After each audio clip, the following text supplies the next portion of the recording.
a scholar, and he could meet them on their own intellectual ground, analyse Christianity very, very clearly as well, in terms of the Zen experience, and the fact that Christ was talking about an experience and a practice rather than an ideology, and that he was recommending that we act in a particular way rather than we thought in a particular way. So Suzuki is a very important character in that light. The quote we've got here is where he's taking an idea. While I was researching this, it came to my notice that the Buddhism that Bodhidharma brought from India and took to China underwent a tremendous transformation. And what we call Zen Buddhism has a heck of a lot of Chinese thought in it. The Chinese concept of the Tao, of literally there is something inside of you which knows the right thing to do but can't tell you, doesn't speak but does. Now, this ineffable way, which is the way that cannot be spoken about, is pure what we would class as Zen. It is no mind. So the essence of getting back into this state, the essence of putting yourself into, if you like, a simple state, the uncarved block, as being a state of rightness, a state of oneness with the world, is a Chinese concept, which is sort of permeated into the Buddhism or melded with the Buddhism in that sense. And Suzuki is bringing this because, of course, from China it went through to Japan. So in this quote we actually get the Chinese and the Japanese put in, and the word prajna, which is an Indian term. So we're seeing that this is an Eastern concept, which is formulated, if you like a stew. It's had lots of ingredients added to it, but it becomes a unity. The simplicity comes through from these processes, through the fact that the Zen practitioners, the Taoists, and Bodhidharma himself were not concerned with ideas as ideas. Ideas are only there to push you into an experience, to drive you into practices which will change the way you view the world, change the way you experience the world. And it's the experience which is important to them, not the thoughts. Okay? Have we someone who could do the reading of D.T. Suzuki? You don't have to do the accent. I'll read it if you wish. Please. The seekers after it are to transcend discrimination in all its forms and to see into the functioning of prajna, Yeah. wisdom itself. When this is done, wishing is realized. There is no mind in all our doings, which is the so-called state of no-mindness. This is a life of effortlessness, letting the unconscious live its life. Right. Now, if you're like me when you first read this, there's a sort of shiver that goes through you there. The idea of letting the unconsciousness live its life. Why I've included that quote there is because it starts with the word prajna, that word wisdom. Now, we have a concept of wisdom, and it's a peculiar concept because it's nothing to do with being clever. It's nothing to do with learning that you could learn in school or university. It's a quality which simple folk can have, or extremely intelligent folk can have. It's something which is beyond mere ideas and forms. Now, Tolle says, and here we have Suzuki backing him up from literally the text, that the word mushin is the Japanese, mushin is the Chinese, this idea of no-mindedness, of not thinking, not getting caught up in the words, not discriminating, leads on to wisdom, leads on to the beauty, love, creativity, joy, the inner peace, which arise from beyond the mind. First of all, you have to stop this damn thing, stop it working, stop it taking you wherever it wants you to go, and usually it's repetitious.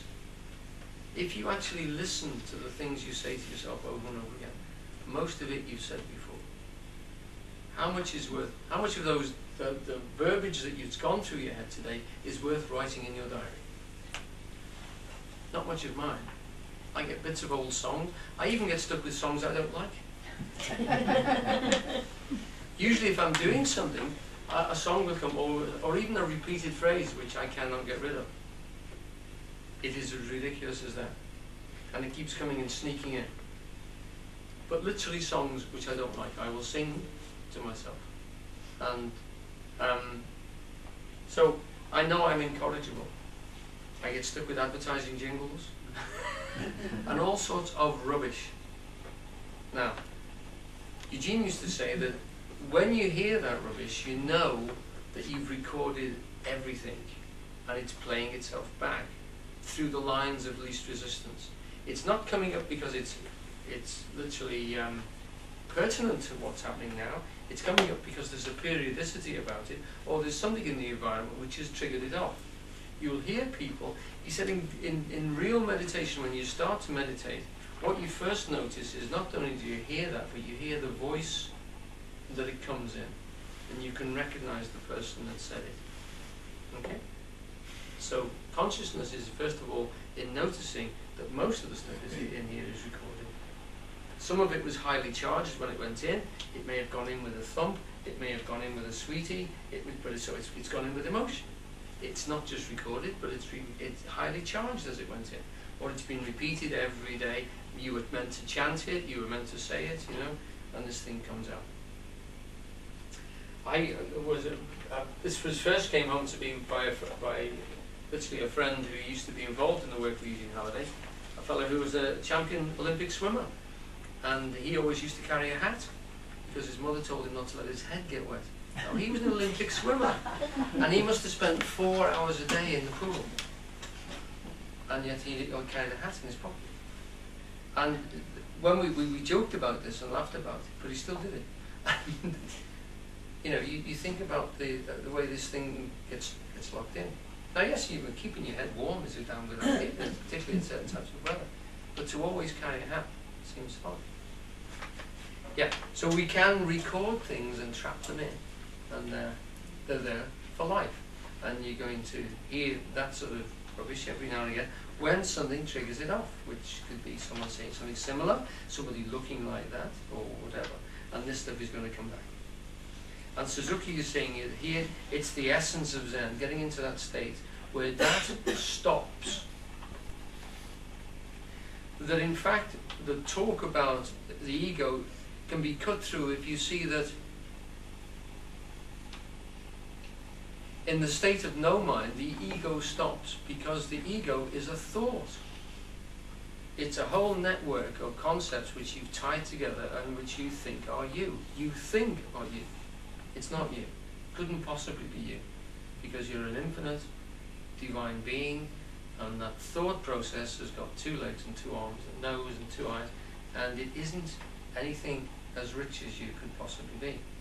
You'll never get who you are on that projector inside your head, on that TV screen inside your head, because it isn't big enough, it isn't wide enough, and it isn't enriched enough to get the fullness of you, and you haven't got any form anyway. Okay? So you're a formless being, constantly trying to see what you look like, know what you sound like, be aware of what it's possible for you to do, and it will never get on that screen that you look at. Can't possibly.